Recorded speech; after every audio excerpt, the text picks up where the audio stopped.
What is up, everyone? It's your favourite two Aussie blokes talking about NBA Live Ultimate Team on the Ballercast, and this is episode number 2. Huge congrats, we've made it past 1. I'm proud of you, Tyler. It is, of course, your hosts, Cheers. Alex and Tyler today, talking about some more stuff. As you guys know, the playoff, conference semi-finals just concluded. Some big games just finished up. And I think some good game sevens, yeah. And I think the first thing on the list of priorities to talk about is the future content. Yes. And I think we should talk about the cadence of content drops. I think Live is a bit slow at dropping their content. I'm not sure if it's whether they're planning and making sure their cards are balanced, or it's because maybe they just don't have the resources and they're spending a lot of time developing NBA Live 20.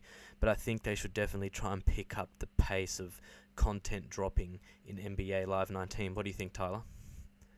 Well, they're not very Ultimate Team heavy. It's mainly focused on the one, which is the sort of my career version of 2K. So they kind of lack a bit of it, bit of content dropping.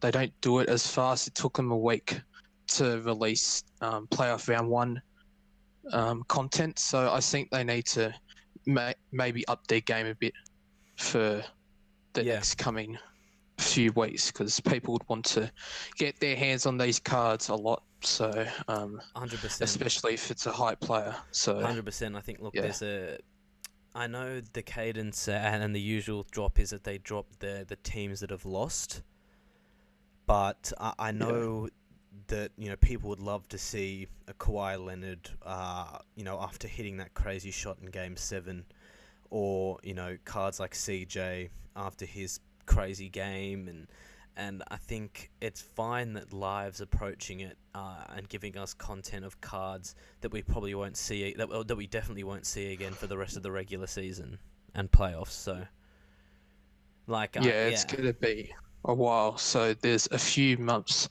after the finals end. So I don't think they'll be dropping too much stuff after that.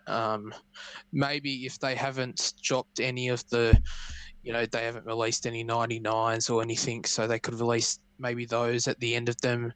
Of course, we've got the awards as well in June, close to the draft. So I think there's a lot of potential for the future content, but I'm mainly focused on the lack of content for this playoffs. If we're going off what happened with playoffs round 1, they dropped the content and the cards about a week after the last series finished, and I think that's a little bit slow.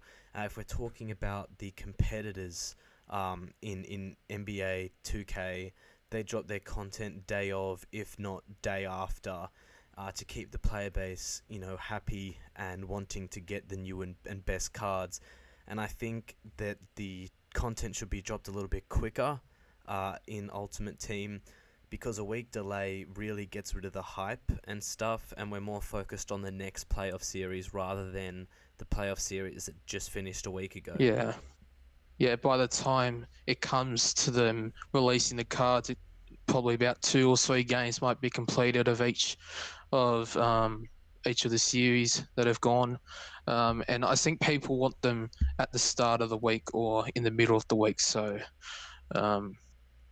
ideally, they should aim to try and get the cards out a day or 2 after, because Live Ultimate Team has got great content. It's great, but it really needs to be up to par with its competitors if it wants to keep growing as a game mode. Especially, I think it's unique that Live drops players that eliminated from the playoffs and won't get future cards to keep us in anticipation of the better cards in the future. But I think they really need to take advantage of it, and while the games are just freshly finished, they really need to jump in and kind of get these cards out as quickly as possible. And people will spend money to get those packs, generate more money, generate more play time, and I think that's what they really need to do. Well, they need to keep people, interested in this game 100%. more. Look, I think back in the old, back in a couple years ago of live, people weren't playing the game as much. There weren't many sales, but it has gotten up a bit. But they just need to keep people in the game here, and they probably have with the one. But with Ultimate Team, I think one of the most played modes of both 2K and live. So I think they need to just up their game a little bit because they don't want to lose people. Yeah. People's interest into the game. Keep them on their toes and all that. So I think yeah, that's hopefully. true. I think that they definitely need to focus on dropping the content quickly because, my team in 2K is like the biggest revenue generator for the game and helps it grow.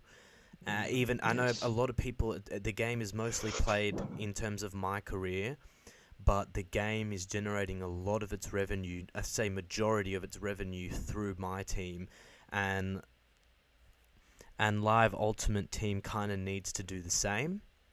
I do believe that it's going to be difficult. I think a lot of their resources are focused on the next NBA Live game, but to keep the game growing, I think they need to drop this playoffs round 2 content ASAP. And I think a week's just a little bit too long, and the next series has already started. And honestly, I wouldn't care about the cards as much if the later they drop. Yeah, it has. One thing they have done well is that when they do drop them, it is worth the wait, I guess, because you've got some really high 95s and all that, and the challenges are quite good to do, and the packs, they have really good odds. So I think it is kind of worth the wait. Just they need to, we've said a couple times before that they have to. Yeah, and I think let's look at another game that's developed within EA itself, and that's NBA Live Mobile, and that's a very, very successful game, and it has been for, I think, ever since 2015, end of 2015 when I think it came out, and it's always generated a lot of money, and the content is just continuous. They've dropped content for the draft lottery last year, and the LUT players from last year, and they've kept, I think, like Luka Doncic, aka Luka Doncic, and also I think DeAndre Ayton and other cards, and they've dropped them, and then they've also dropped what could have been promo, which is about players who didn't get the chance to go far in the finals, and they're giving them a time to shine. So I think they've got to dropping constant promos and content is the way to grow a game, and I think that's the biggest step up that NBA Live Ultimate Team has to take.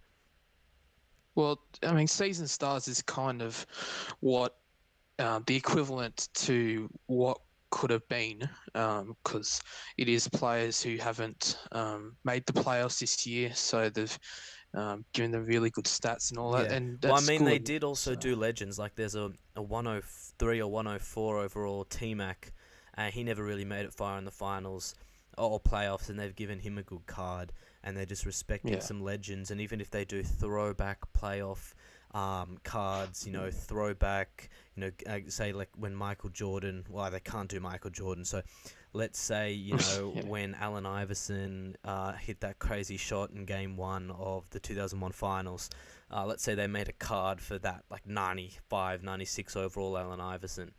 And, they could do that and drop consistent content, even if it's only a card or two every few days. At least it's consistent content and will keep people wanting to open packs. Well, they've made throwbacks to a certain date. There's a certain date on the card, so if they made like the throwback playoffs, they'd have a certain date on the card, have what game, have what year. I think that'd be a good idea for maybe when the finals come around. Classic vintage finals performances like that Allen Iverson game where he scored 48 as well. Maybe some big Shaq moments as well, because they seem to love Shaq. Yeah. Well, there's the 99 Lakers season 4's card now that is available now, so they just they absolutely love this guy. So if they drop like a 96, 97 overall 01 Lakers Shaq, they could drop some very, very good content. They could drop a throwback Dirk, a throwback Wade, a throwback LeBron, a throwback Chris Bosh. A card is very underrepresented in Live 19. There's so many opportunities for good cards. A throwback Kawhi, a throwback Ray Allen when he hit that huge shot. I mean, there's so many examples for consistent content, and I think that's the best way for this game mode to grow. Yeah, and there's, so many iconic moments in the finals, like the steal from Havlicek. Like, that could be a nice card. He's already got a good card, but he could be like another one. You've got like full court shot from Jerry West. Give him a nice logo. hard one. So I think that could be the way to go, I reckon, to end off the year from Live. They'll definitely drop some finals content, like you would presume. I mean, we could get like Tim Duncan's, David Robinson's, throwback Hakeem when he went back-to-back, when he wasn't meant to win the second championship. I mean, there's limitless ideas for these cards, and I think that's really what's going to make this game great and this game mode great. And I think just the cadence of dropping content really needs to pick up, and follow games like NBA Live Mobile. And that I know it's a lot smaller scale of a game, but I think if they just drop consistent content, people are going to continue playing rather than very spread out content. Well, I think that's more popular than the console Live. Yeah, but I think Live Mobile's been out for longer, so it has a bigger audience because of that. And also it's because it drops constant content, so like it keeps the non-spenders happy because there's some cheap cards and easy cards they can get, and it keeps the spenders happy because they can constantly improve their team and gain an advantage over everyone. Whereas if you don't drop quick content, then there's no reason to pay money because new and better players don't come out every single week. So what's the point of spending money if you've already got the best players and they don't update them for a week or two? Yeah. So like 2K is dropping 99 overalls left, right, and center, and everyone's going berserk. And I'm sure their revenue's through the roof. Imagine if Live dropped like a 96 Kawhi Leonard, a 96 CJ McCollum. People would be going absolutely crazy and are ripping open those bundles. So I think there's a lot of potential there. And I think another big topic is the draft lottery. I know you wanted to talk about that. Well, yeah, I saw it today. And it was a bit controversial, I must say. The top teams with the high odds didn't get their picks. A lot of people calling this rigged, like most, like some years. And yeah, I mean, also it showed that the Lakers just keep getting high draft picks, even though they had a much better season than years past, which, and that's the part where people called it a bit rigged. But the Pelicans getting the number one pick was really surprising. Imagine Zion and Anthony Davis. I mean, that'd be a pretty dirty combination. I still don't think it's a better combo than AD and DeMarcus Cousins were, but it'd be a good up and coming young duo. I mean, Davis is already up and cometh. He's one of the best players in the league.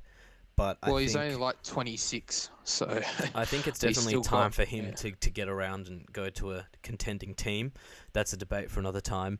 But I think Ultimate Team should maybe bring out cards for the best rookies that have been going out through this year from last year's draft lottery. And they should definitely bring out content for, the draft itself when it drops. Yeah, definitely. I mean, imagine like a 95, Zion Williamson. Like, it'd just be insane. Zion, however you want to pronounce it. I'm not American, so I don't say Zion. Yeah, I do. So, but yeah, I mean, definitely that'd be good. You could drop like the top performing rookies of the season. They already have that of some people like Robin. Not Robin. DeAndre Ayton. Yeah. Well. I mean, look, they could bring a 95 overall Trae Young, a 95 overall Luka Doncic, and I think they could bring like a 92 overall Ayton, even though they already have, but like a different A 93. a 93 Yeah. overall rookie Ayton and a few other cards, because Yeah. it's been a great, keeping up as best as I can with the rookie of the year contender race. And I think there's some really good players, and they deserve some good cards, and to commemorate how far they've come this year. Yeah, and I reckon there should be some high 80s of ones that, people kind of unlooked, but they had good seasons, like Longy Shamet from the Clippers. I think he was picked, he might have been picked in like the second round, but regardless, he was a very low pick. So I reckon, if they gave him like an 88 rated card. He was definitely a top 10 rookie of this year, I reckon, in my opinion. A great acquisition for the Clippers. So I reckon, if they gave him a good 3-pointer, he was a really good player for the Clippers in that trade. So yeah, I mean, they could do like a rookie all-star packs, or even though they have all-stars, but just do a variation to rookie all-stars and focus on rookie players, and then keep the seasoned players into just the all-star promo. Well, yeah, they did future All-Stars back in All-Star Weekend. So, like players they think are going to be future All-Stars. Yeah. So, but they were like you needed those to complete the All-Star challenges. They were rated at like 75 or something. I remember. 77. So, yeah, definitely would be good to have really good cards like Marvin Bagley, Trae, Luka. Exactly. I can see some really good cards coming out in the future. Yeah. And hopefully they do drop them. It'd be a great little segue. Like, let's say, after the finals, after the award season, they just drop like a week or two before the draft. They just drop like this content in anticipation of the draft this year, and then segue into a draft promo. What I think would be a good idea would, once all the awards have been announced and all that, you've got rookie, most improved, MVP, etc. Maybe release like the best, winners of that. Like, I mean, in your opinion, who's been the best? Who had the best MVP season in your opinion, for example?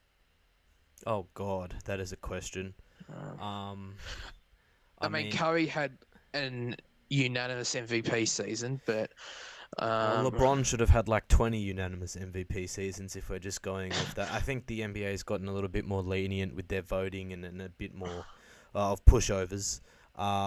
He got all the votes except for one vote, which was taken away from Melo for first place vote, so it should have been 2. But I mean, even if like MJ had like a 35-point MVP season, I know they're not going to probably release an MJ card, but just think that you could release. I mean, like they could the 5 even best MVPs or like and scoring, the 5 best rookie. Oh, like 5 best scoring title winners like T-Mac,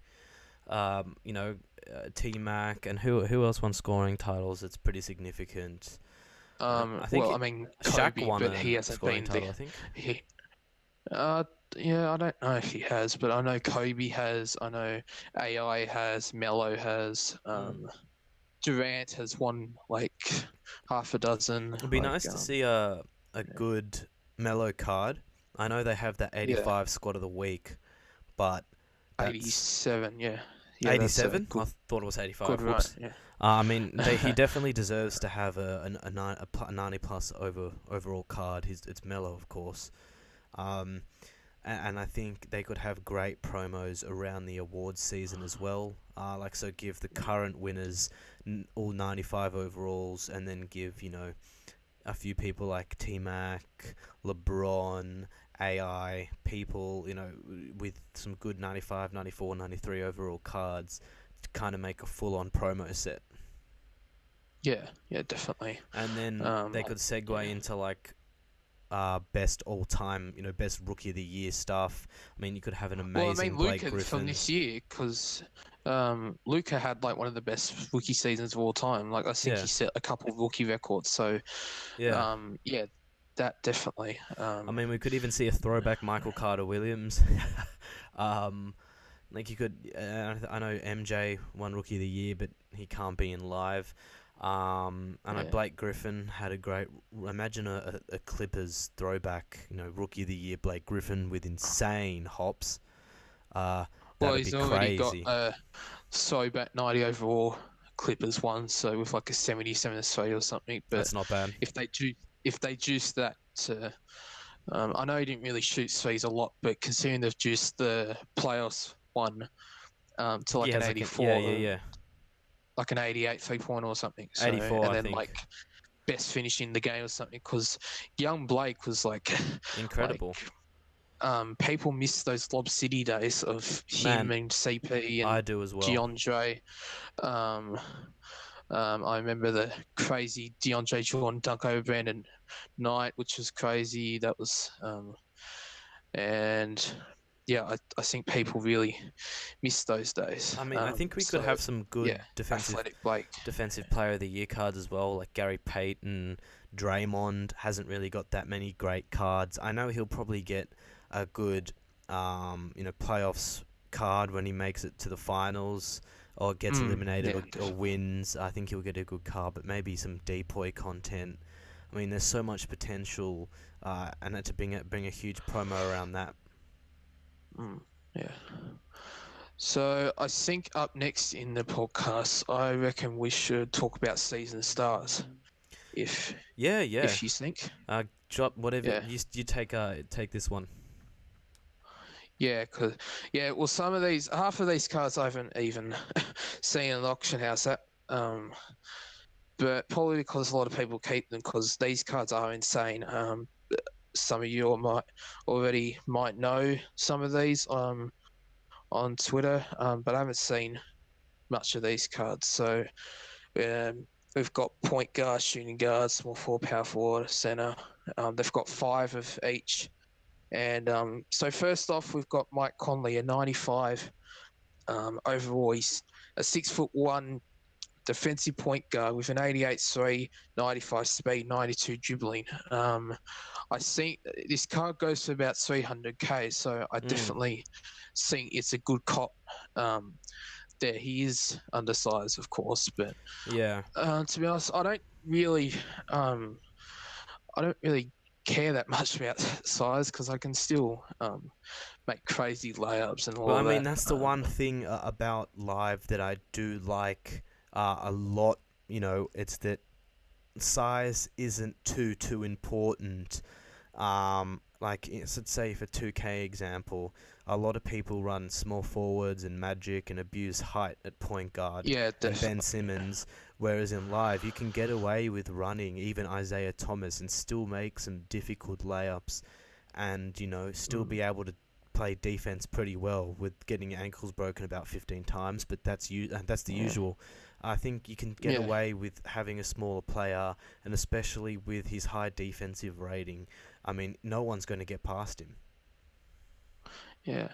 So next up we have 95 John Wall with 96 speed, 94 finishing, 83, which is it's all right. I mean, that's pretty good. Dribbling, 91 finish, 91 defending, 91 dribbling. This is definitely good point guard. Goes for around.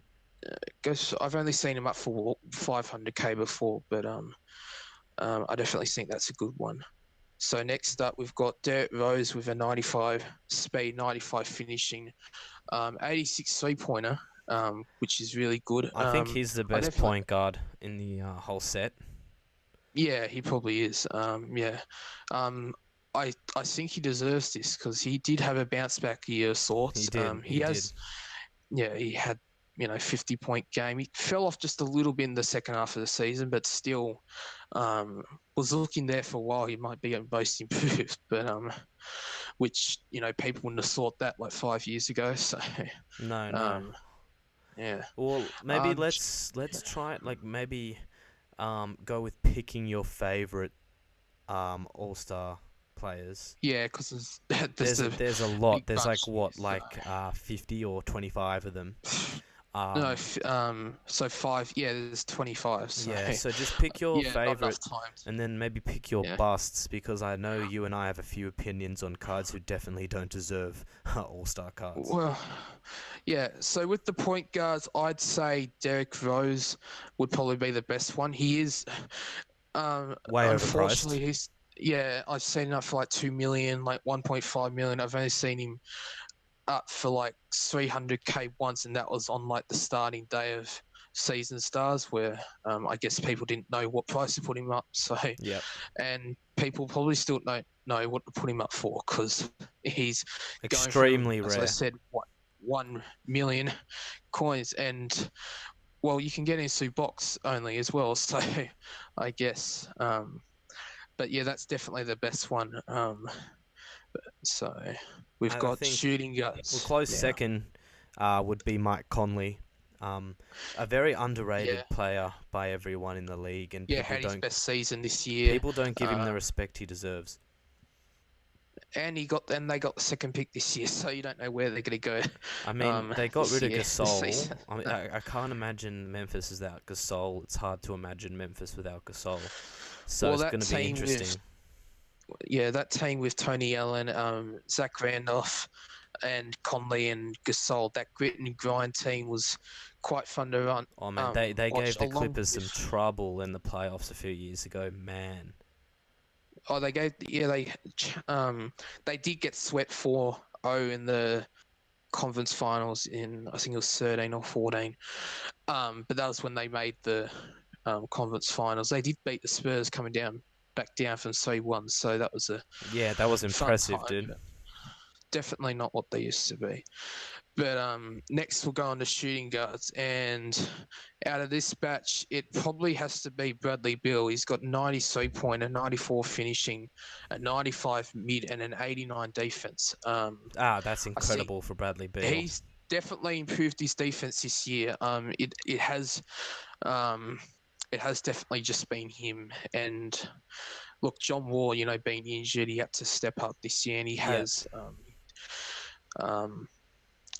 He was an all-star this year, so he's been all-star the past couple of years, which he has definitely deserved. He's been looked at as the person that has to be moved, and look, he probably will be still moved in the future, but I definitely think he has to stay on the Wizards, I reckon, because he's only drafted in 2012 and he's still got a bright future. So yeah, for the it just next 5 depends on his years, injuries. definitely.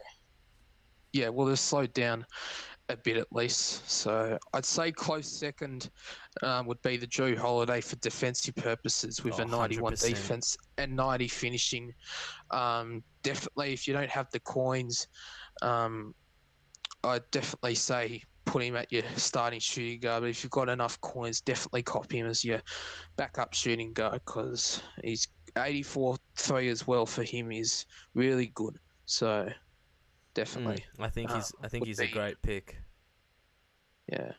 So for small forwards, it's probably the most stacked, because we've got a lot of green stats on all these cards. Like Vince Carter and LeBron James are probably the two best bet. You could choose either one of them. Similar stats, actually. Either one of their stats are changed by like up by 1 on the other one, or down by 1 on the other one. I'd probably, I don't know, you probably could, if you see one of them, just get that one. If you see both of them, maybe just go with whoever you feel like, because they've both got 93-3, both got 87 defense, both got really good post, really good mid-range, really good speed, 95 and 96 finishing respectively. So definitely get one of those. Could be a bit overpriced, but I still think worth to get. I have that LeBron James, and it is so good with its animations. Step back is nasty as well. 93 3-pointer for him it makes sense, because this year he's definitely been shooting threes a lot more. Yeah, I think I'm going to go with my man LeBron James for the best small forward. But you can't go wrong picking either one. So let's jump on to the big PF. Or the Xbox, yeah. So, oh yeah, oh sorry, I saw what you meant. PS4. Oh no, God. Um, um, no. But the power forwards, yes. To be honest, Anthony Davis is quite. I mean, he's got good defense and good finishing, but besides that, he's got good posts. But the 77 3-pointers definitely better power forwards than that. I think you'd agree. Yeah, I think the 3-point yeah. rating is very disappointing. I Yeah. expected a little bit more for such a high-rated player, so that's kind of why I wouldn't go with Anthony Davis. But Yeah, look, instead I'd go with Kevin Love. if you're willing to sacrifice 3-point, go ahead. But I generally tend to sacrifice 3-point rating in my center, and I do like to have a power forward who can shoot. Yeah, like this Kevin Love, he's got the 92 3-pointer, 93 finishing, 91 mid-range, 92 post, and 85 defense is good. Really good. I think over 85 defense is probably the cutoff point for me at least. Yeah. So, but definitely Kevin Love is probably the best one out of these by far. Definitely. Yeah, he's definitely a sleeper card, and I think, and most people are attracted to his really good 3-point rating. So I think he's definitely a good pick. Yeah. So finally, onto the centers here. Best one in my opinion. None of these have 3-pointers except for Karl Anthony Towns, and he's really good on defense as well. Well, not really good, but 86 defense, 94 posts, 95 finishing. Yeah, definitely, I think is the best center in the game. He can dribble a bit as well. He's got 80 speed, which is really good for him. So Yeah, definitely. yeah.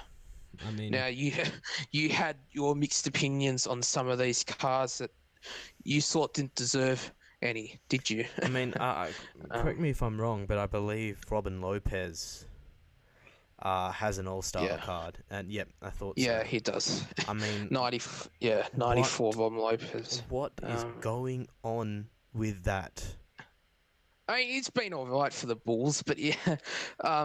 Look, the only reason that's happened, I actually checked recently, was that some of these cards actually have just lower rated throwback cards or just cards below us. For example, like Robin Lopez has a 92 throwback card or a 90 throwback card, I think it is, and they've just juiced his stats a little bit to make him a 94, but a season stars, I guess they had to pick.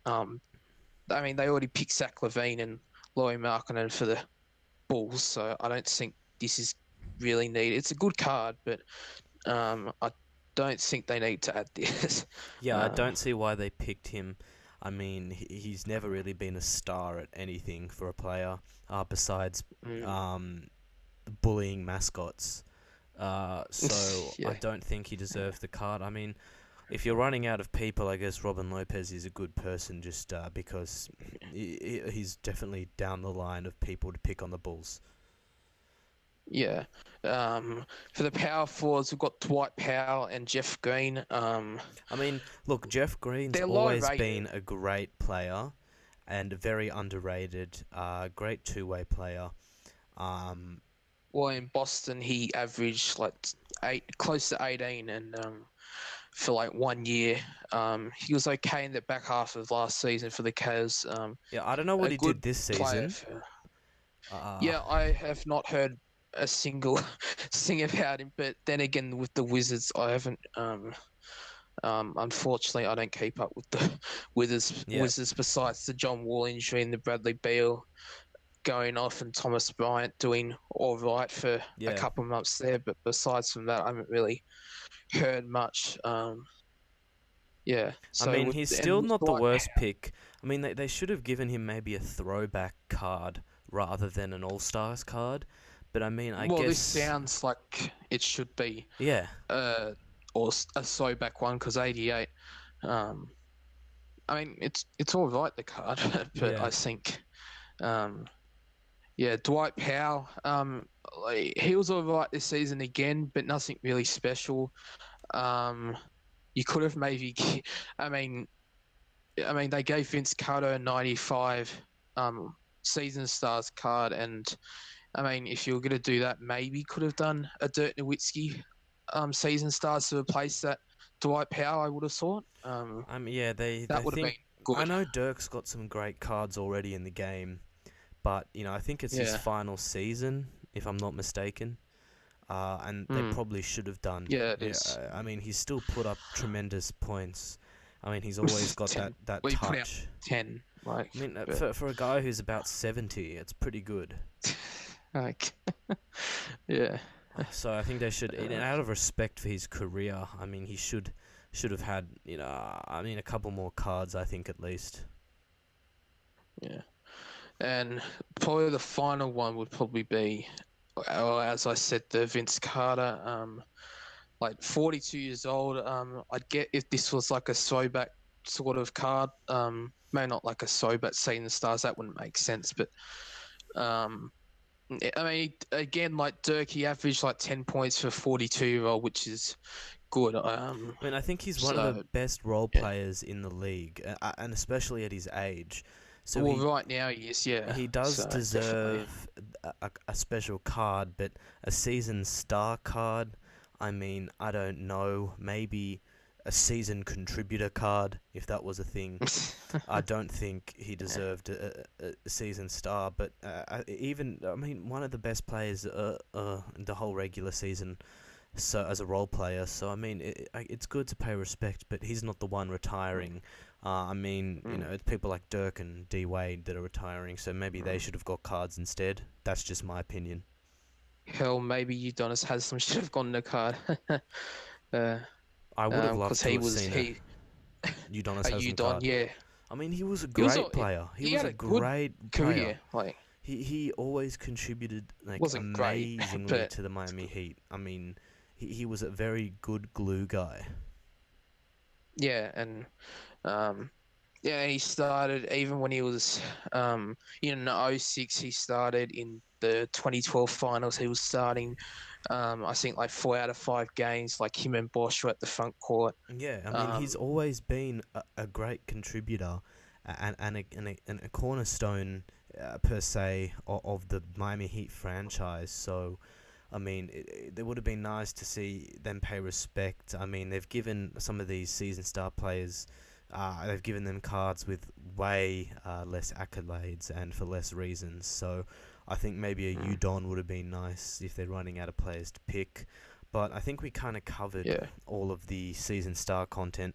Yeah. I mean, overall, it's been a pretty great promo and it's given us some of the best cards in Ultimate Team, hands down. Well, I think it's probably the best one. And depending on what they will release with the playoff cards, I think we're going to see some insane playoff content, if not, especially finals content.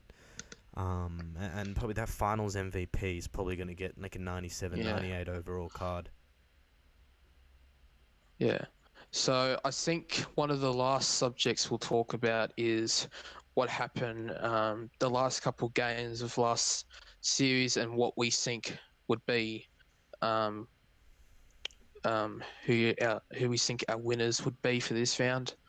I think we'll maybe talk about what the second round players to expect. So we had the Celtics and the Sixers eliminated last week. But I mean, it's imminent. Now we know who's dropped. But I think we covered that. But I think I'm just gonna say, look out for a pretty incredible Ben Simmons and Joel Embiid, and maybe even a Jimmy Butler. That's just my favorite players that might be coming out. Yeah, I think Tobias Harris will go under the rug as well for some people as well. Not great defense, but he should have a boosted three-pointer compared to his 82 three-pointer from his throwback from the Clippers. So I definitely think that would be a good card for people to get, a budgety power forward, hopefully, for people. Tobias Harris is one of the best sleeper players in the league and one of my favourite people to watch. So if Yeah, you ever want to definitely. watch someone who's on the come up consistently, keep an eye on Tobias Harris. He's been consistently Yeah. killing it for years under the radar. And I think... So we had Denver Nuggets going out. I mean, just expect a in good that Jamal series. Murray and Jokic. It pretty much sums it up. Yeah.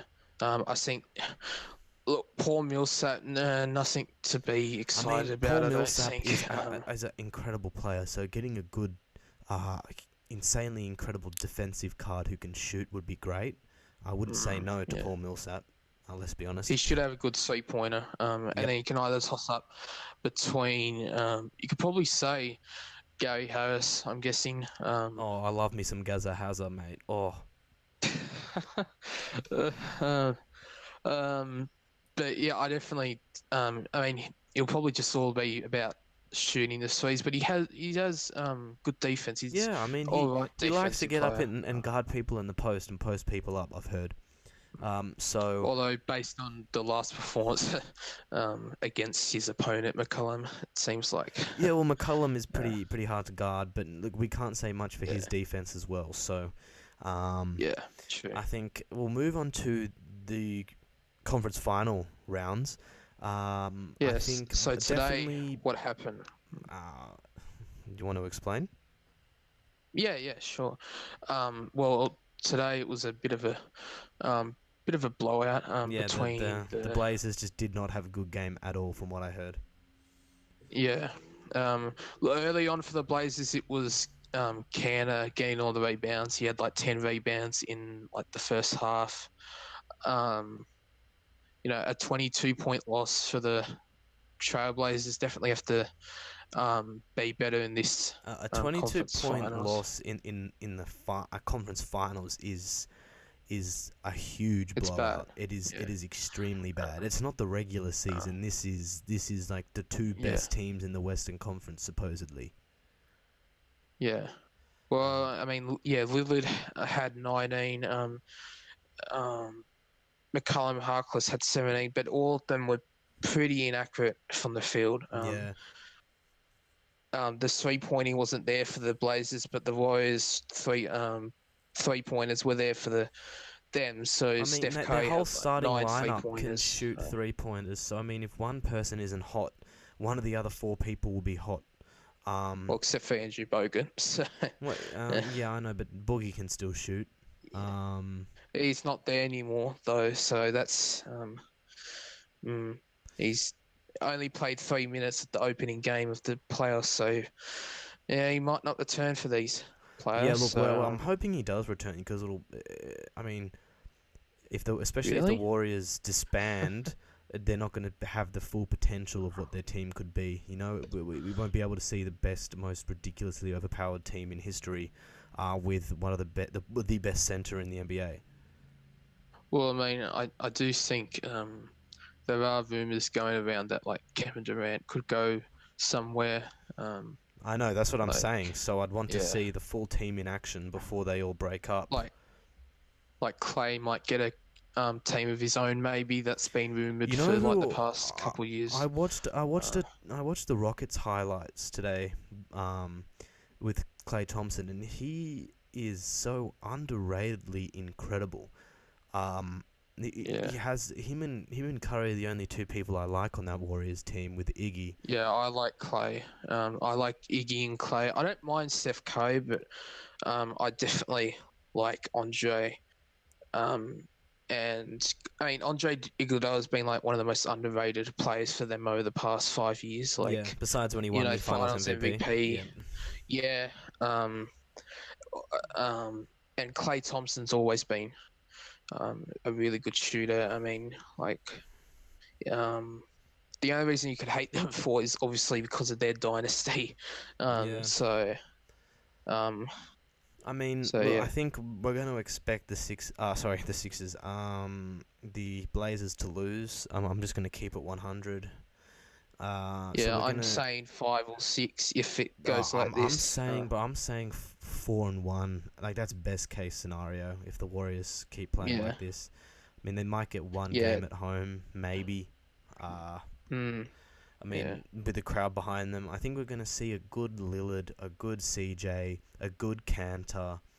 And then you could toss up between, well, actually, one player I didn't mention last time, and since then he's kind of been on fire in this series, was Rodney Hood. Yes. Yes, off the bench.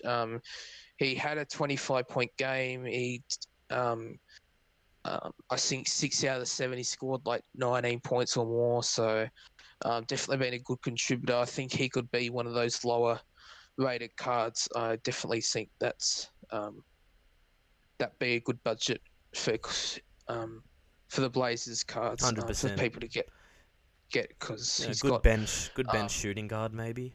Yeah, 6'8" as well, so you can got that length. Definitely be. Yeah, definitely. You got a good jump shot in real life, so hopefully. It looks pretty quick. So I think we'll see a nice, quick Steph Curry-esque jump shot, which is pretty great to have in live. Yeah. And then we're going to move on to the other series, the Bucks and the Raptors. Yes. I think the Raptors are going to win. Yeah, this could just go out to of like a experience. 7-game series, I reckon. I think the Raptors are just going to win because they've had more experience in deep playoffs.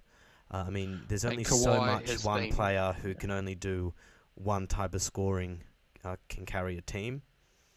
I mean, he can literally only go to the rim, and they've got Marc Gasol. They've got a lot of big bodies who should be able to stop him. They've got Kawhi who can help and kind of and if Kawhi is guarding Giannis, I'd be scared.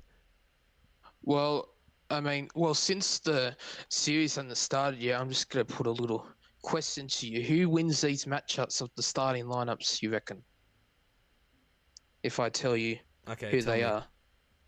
So we've got Bledsoe versus Lowry. I think Lowry's a better point guard, a better shooter, but I think Bledsoe's more athletic, a better finisher, and a better defender. So I'd still go. They're pretty evenly matched. I'd still choose Lowry, because he's got more experience and he's got that 3-point shot, which everyone wants in the NBA. Yeah, definitely. We've got Brogdon and Danny Green. Malcolm Brogdon, Danny Green. What do you think of that? I mean, you've got. I'd say Danny Green. I know, Danny Green's probably one of the best two-way players of all time, 3-and-D. And Malcolm Brogdon is a great, all-rounded player, but he ain't no Danny Green, and he ain't consistent enough on offense either. So I mean, I think Danny Green's just an overall better player. Even though he's older, I think he's got more experience, has been in championship scenarios, has been deep in the playoffs multiple times with the Spurs. I mean, he's just a better player. Because the only times he missed the playoffs were with his Cavaliers. I don't think with the Cavaliers, I don't think they missed the playoffs. There. So, and he started out with the Cavaliers. So, he might just be like undefeated in the playoffs. Ain't a streak of going to the playoffs, I should say. Yeah, so, he's very experienced. We've got Kawhi versus Khris Middleton. That should be interesting. Wait, what position's Giannis playing? Power forward. He's playing power forward. Yes. Okay. Well, that's Khris stupid. Middleton, I think it's gonna. Khris Middleton plagued with injuries, a great shooter, can't play defense. I mean, Kawhi can shoot better than him. He can play a bit of defense. I mean, compared to Kawhi, he is literally nothing. I mean, you just watch Kawhi play. He's probably the best two-way player in this game right now, in the league. I mean, and he's pretty unstoppable after he hit that shot. And I think. He's got a lot of good supporting players to help him out. So Kawhi will destroy him. I presume Kawhi is probably going to be guarding Giannis, which I hope happens. If it doesn't, then that's stupid. Well, I definitely think he's been arguably the best player in the playoffs right now. 100%. So, he averaged, I don't think he had a game under 30, I don't think, for the Sixers series. And after that game one against the Orlando Magic, he's just been torching it with like averaging like 30 points per game or something. Yeah, So I mean, he's just incredible. yeah. So we've got Giannis. Damn, I can't remember who the Ibaka? power forward is. My bad. No, he doesn't start for them. My bad, guys. I'm pretty sure but, doesn't I mean- Ibaka start for them? No, he doesn't. Okay, well then, so- I mean, Giannis is if we're talking about Giannis, will be the better matchup. You don't really care who their power forward is. Oh, sorry, Siakam. I'm sorry, Pascal's fans. I think Giannis is still the better player. Siakam against Antetokounmpo. Giannis is a better player. Yes, definitely. 100%. Siakam hasn't been shooting it more, because I was about to say. I think he's just he can nervous. shoot more perimeter. But I definitely see in this series. Again, he'll be maybe a bit hesitant guarding Giannis, but I'm guessing the matchup will be better for the Bucks if it's Middleton against Siakam because there's only 1 inch height difference, and then you got Leonard on Antetokounmpo. Yeah, that'll be interesting. Defensive player on defensive player so. And then what we've got Gasol and against Lopez. Brook Lopez. Yes. I think Brook Lopez is the better center. Gasol is slower, can shoot but not as well. I think just Brook Lopez is like the younger, more athletic version and bigger version. He's not of younger Gasol. by much. He's but I just feel like I feel like Gasol's had a pretty tough career where Brook Lopez has had a pretty cruisy at the Nets. So I think Gasol's probably a bit more beat up. So I think I'm just going to take Lopez. Well, yeah, because to get out to the perimeter, you have to be fast, and like Brook Lopez can really shoot it really, really well this year. 100%. So, but I would say Gasol's got a chance there to lock him up. If he can do his job right, well, then they should be all right for the series. Yeah, I think Gasol's a great defender. I do think he's gonna. I do think it's gonna go to a 7-game series and probably touch and go there because it's gonna be Bucks to have the home court advantage if it goes to Game 7.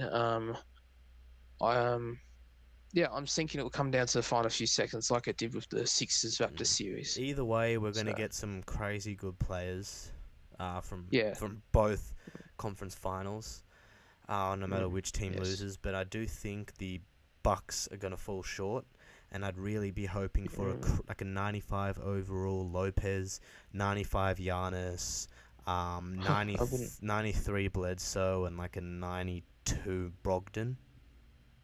Well, yeah, don't forget Middleton because he would be like a 90. Well, I'm thinking Lopez would probably maybe be 94. I'm saying 90. No, I'm saying 92, mate. They don't want to go too big on the players here, but I'm thinking Giannis would obviously be 95. Lopez would be 92 or something, or 93 at least. And then Middleton would be like 93, and then Brogdon maybe low 90 or high 80. So yeah, I could see that happening. Or Bledsoe even, if whoever has a better series, I reckon. Yeah, I could see Bledsoe just getting it because he's just a probably a more consistent player and a more seasoned player than Brogdon for sure. Yeah, definitely. Well, I think that kind of covers everything. Anything you'd like to add? No. I think if they release the playoff cards, we'd be all over that tonight, or today when you're watching it. But by next week we'll definitely be getting them. So next week we'll talk about those definitely. Yep. I think it'll take a little while for us to go over every card, and I think by next week's episode, we'll have a full in-depth review of all the cards, who to pick, who to drop, who to sell, if and who to pick up for the cheap. But Yeah. look, I think Who's worth it for box toppers as well, because there'll be exactly, 3 of them. and not every card drops on the auction house. So I think waiting a few days and analyzing the market and the players will be the right move for our next podcast. Yeah, definitely. Well, that concludes our podcast for this week. Yep. Thank you, Tyler. And if you guys are new around here, subscribe. Whatever platform you're listening on. We're currently available on 9 platforms, I think, which is pretty crazy. Yeah, platforms like Spotify, Apple iTunes, Podcasts, of heaps of course, stuff. YouTube. YouTube. So just and go follow our Twitter, which will be linked in the description, to keep updated with our episodes and stuff. And leave any comments down below and leave any suggestions for the next episode. If you've made it this far, type pancakes in the comments. I'd really like to see if someone made it 55 minutes through. I mean, they'd get a medal for that. So until next time, peace out. Yeah.